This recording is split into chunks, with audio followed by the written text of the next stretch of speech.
Vous avez quelques euros à investir ou vous venez de toucher une coquette somme d'argent et vous avez décidé que l'assurance vie était le placement le plus adapté pour vous. Problème, vous naviguez dans l'océan d'informations qui est Internet. En moins de 3 minutes, je vous donne les clés qui vous permettront de faire un choix plus éclairé et, je l'espère, de passer à l'action. D'abord, il faut se poser la question de l'horizon d'investissement. En effet, l'assurance vie vous permet de bénéficier d'avantages fiscaux très intéressants, mais seulement au bout de 8 ans de détention. Votre argent n'est pas bloqué durant les 8 ans. Il faut savoir que si vous voulez le récupérer avant ce délai, vous effectuez ce qu'on appelle un rachat et vous perdez l'avantage fiscal que vous avez accumulé. D'ailleurs, en cas de nécessité, une bonne assurance vie vous permettra d'effectuer le dit rachat en moins d'une semaine, voire en 48 à 72 heures. Vous avez effectivement 8 ans devant vous, c'est une excellente nouvelle. Le second conseil sera d'éviter d'écouter votre banquier et d'ouvrir une assurance vie dans une banque traditionnelle. Le banquier, il est commercial. Il n'est pas conseiller en gestion de patrimoine. Il vend les produits de sa banque. Il ne sert pas nécessairement à ce que vous gagnez de l'argent.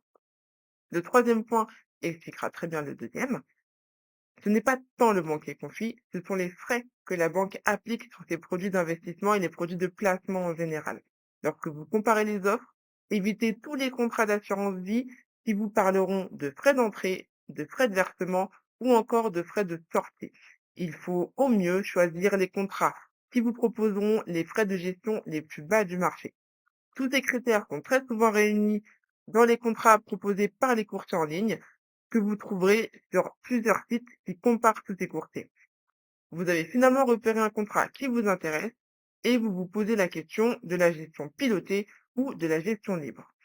Même si c'est plus cher, si vous n'y connaissez rien, prenez une assurance vie avec une gestion pilotée.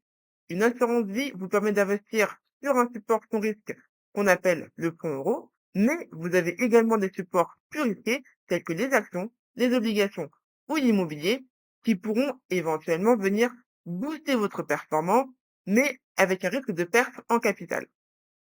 Si vous n'avez pas les connaissances, ce serait dommage de faire partie de ces personnes qui perdent de l'argent dès le début de leur investissement par appât du gain et par manque de formation.